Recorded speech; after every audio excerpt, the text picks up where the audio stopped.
क्या रेकोडिक का मंसूबा खटाई में पड़ सकता है? के इलेक्ट्रिक के बारे में मैं आपको 2 हफ्ते पहले बता चुका था। ऐसी क्या स्टोरी है कि मार्केट ₹6.70 से ₹9 के ऊपर आ चुकी है। स्टॉक मार्केट के अंदर एक ही दिन में 4000 पॉइंट की गिरावट की वजह क्या बनी, नेशनल बैंक में फ्लोर क्यों लगा और पाकिस्तान के अंदर जो लॉ एंड ऑर्डर सिचुएशन है वो इतनी खराब होती हुई है, ऐसे में बैरूनी सरमायाकारी कैसे आ सकेगी।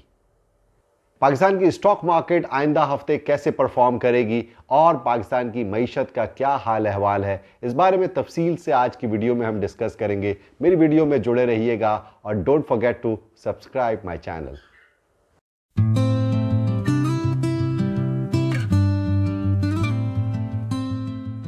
अस्सलाम वालेकुम, मैं हूं शकील अनवर कमाल और हाजिर खिदमत हूं आपके सामने स्टॉक मार्केट का वीकली राउंड अप लेकर के। जैसा कि आप जानते हैं कि गुज़िश्ता हफ्ते मार्केट के अंदर बड़ी एक्सट्रीम वॉलेटिलिटी देखने में आई और मैं अपनी गुज़िश्ता वीडियो के अंदर टाइटल में लिख चुका था और आपको बता रहा था कि आगे हम बहुत ज़्यादा वॉलेटाइल मार्केट एक्सपेक्ट कर रहे हैं।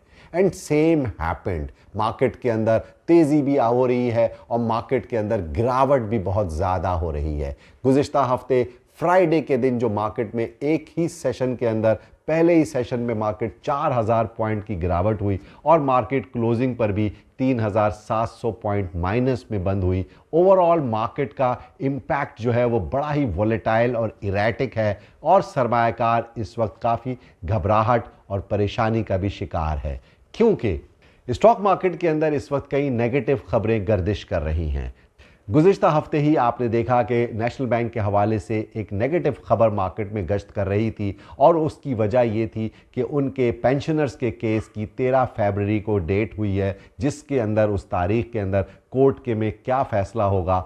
हालांकि नेशनल बैंक उस तमाम अमाउंट को अपनी अकाउंट फॉर कर चुका है, उसकी प्रोविजनिंग पिछली बैलेंस शीट में कर चुका है, लेकिन किसी बड़े फंड ने सेल किया और मार्केट को कोई ना कोई रीज़न चाहिए होती है। नेगेटिव मार्केट जब जाती है या सेलिंग प्रेशर आता है तो हमें कोई ना कोई वजह तो दरकार होती है और वो वजह यही पेंशनर के केस के दोबारा खुलने की बात थी। हालांकि उसकी प्रोविजनिंग हो चुकी है और उसके उनके बैलेंस शीट के ऊपर कोई नेगेटिव इफ़ेक्ट आइंदा आने वाली मीटिंग में नहीं पड़ेगा, लेकिन फंड्स बेचते हैं। इसकी वजह यह है कि हायर लेवल के ऊपर ऑल टाइम हाइज काफ़ी कंपनीज के बन चुके हैं, तो उसमें सेलिंग आ सकती है विच इज़ इमिनेंट। पाकिस्तान के अंदर जो लॉ एंड ऑर्डर सिचुएशन के हवाले से काफ़ी वर्सनिंग सिचुएशन देखने में आ रही है। ख़ास तौर पर गुज़िश्ता दिनों जो बलूचिस्तान में हुआ, जो सूरत हाल है वो काफ़ी डिज़ास्ट्रस है। और फ्राइडे को फिर आपने देखा कि जुमे की नमाज के अंदर इमाम बारगाह में इस्लामाबाद के एक खुदकश धमाका हुआ।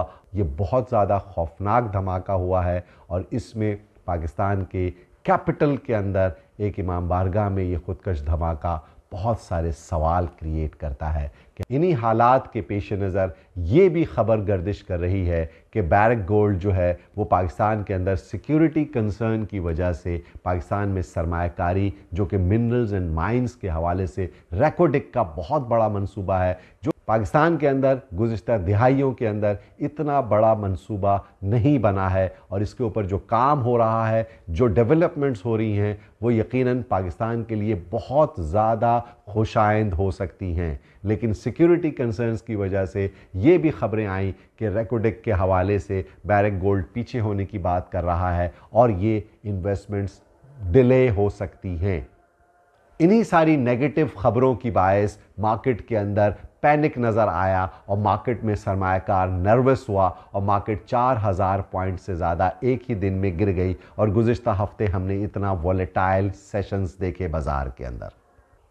और स्टॉक मार्केट के अंदर जो हमने वॉलेटिलिटी देखी और ख़ास तौर पर जो गिरावट देखी वो इन्हीं खबरों का शाखसाना था। इसी वजह से बैरक गोल्ड और रेकोडिक के बारे में जो नेगेटिव रूमर्स आई हैं मार्केट के अंदर, उसकी वजह से हमें PIBTL के अंदर भी सेलिंग प्रेशर नज़र आया, PPL के अंदर और OGDC में भी सेलिंग प्रेशर नज़र आया।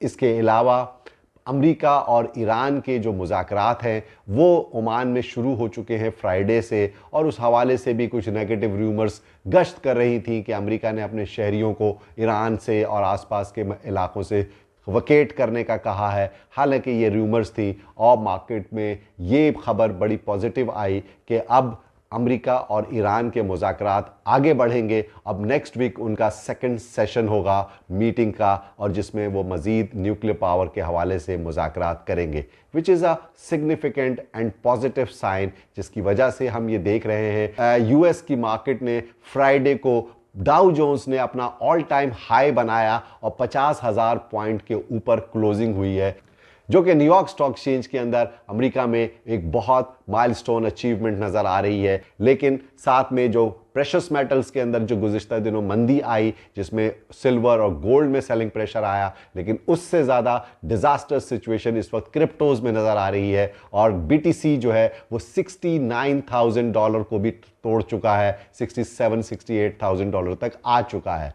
तो ये सारी मार्केटें बहुत इस वक्त इरेटिक एंड वॉलेटाइल है दुनिया में, इसीलिए हमें भी स्टॉक मार्केट के अंदर थोड़ा कॉशियस बिहेवियर रखना चाहिए और सिलेक्टिव स्टॉक्स के अंदर समझदारी के साथ काम करना चाहिए।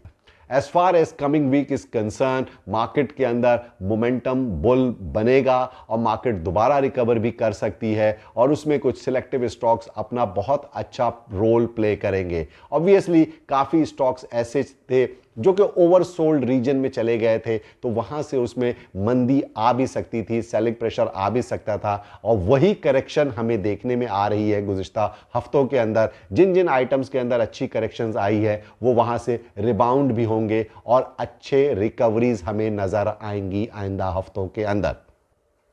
एक स्टॉक ने गुज़िश्ता हफ्ते के अंदर बहुत ज़बरदस्त परफॉर्म किया, और वो है के इलेक्ट्रिक का। कल के अंदर 6.5 पौने 7 रुपए से जो तेज़ी हुई तो 40 तक गया था, जो कि मैंने अपनी वीडियो में आपको क्लियरली मेंशन किया था कि इसके अंदर तेज़ी है और कोई हिडन स्टोरी है, और वो हिडन स्टोरी सबके सामने आ गई कि वहाँ पर नए डायरेक्टर्स का इलेक्शन होने जा रहा है फरवरी के मिड में, और 3 नए डायरेक्टर इंडक्ट किए जाएंगे, क्योंकि चीफ एग्जीक्यूटिव ने रिज़ाइन कर दिया है, अपनी डायरेक्टर की पोस्ट से भी रिज़ाइन कर दिया है। तो मार्केट के अंदर इस वक्त स्टॉक मार्केट के अंदर खास तौर पर के इलेक्ट्रिक के अंदर एक प्रॉक्सी समझ लीजिए कि लड़ाई है, जिसकी वजह से के इलेक्ट्रिक के शेयर के अंदर हमें अच्छी तेजी देखने में आई, and it has crossed 9 rupees level, जो कि एक ब्रेकआउट लेवल है, 8.5 का ब्रेकआउट हुआ है। किसी लेवल पर प्रॉफिट टेकिंग भी ज़रूर आ सकती है, और इसके अंदर भी हमें वॉलेटिलिटी फैक्टर बहुत ज़्यादा नज़र आएगा, लेकिन ध्यान मार्केट का तेज़ी है। इस लेवल पर कुछ अच्छे बैंक्स आउट परफॉर्म करेंगे डेफिनेटली। हबीब मेट्रो के अंदर तेज़ी नज़र आ रही है, बैंक ऑफ पंजाब अच्छा अंडर परफॉर्म कर रहा है, इसमें काफ़ी गुंजाइश है। PIBTL नीचे लेवल पर आ रहा है, 18 साढ़े 18 के लेवल पर अगर आएगा तो वहाँ पर भी हम एक्यूमुलेशन रेकमेंड करेंगे। साथ साथ ट्रीट बहुत अच्छे लेवल पे कंसोलिडेट कर रहा है, इसमें हम रमज़ान के अंदर या नेक्स्ट 2 वीक्स के अंदर एक अच्छी एक्सपेक्ट कर रहे हैं तेज़ी। साथ साथ दीगर स्टॉक्स के हवाले से मैं आपको बता दूं कि PPL भी अपना करेक्शन मोड कंप्लीट करके अगर 255-260 के दरमियान में मिले तो वहां बाइंग एक्यूमुलेशन करनी चाहिए। पाकिस्तान के हवाले से यकीनन इस वक्त लॉ एंड ऑर्डर के हवाले से जो खबरें हैं वो काफ़ी अलार्मिंग हैं, और इस 2 वाक़यात ने पाकिस्तान को ही नहीं बल्कि इंटरनेशनल वर्ल्ड को झंझोड़ के रख दिया है। पाकिस्तान को इस हवाले से काम करने की ज़रूरत है, क्योंकि बैरूनी सरमायाकारी उसी वक्त मुमकिन हो सकेगी जब पाकिस्तान के अंदर पीस होगा और टेररिज्म के वाक़यात ख़त्म हो जाएँ और पाकिस्तान के अंदर एक कॉर्डियल इन्वायरमेंट क्रिएट हो जिसके अंदर बिजनेस फ्लरिश कर सके, और वो उसी वक्त मुमकिन हो कि जब पाकिस्तान में सेफ्टी और सिक्योरिटी हो।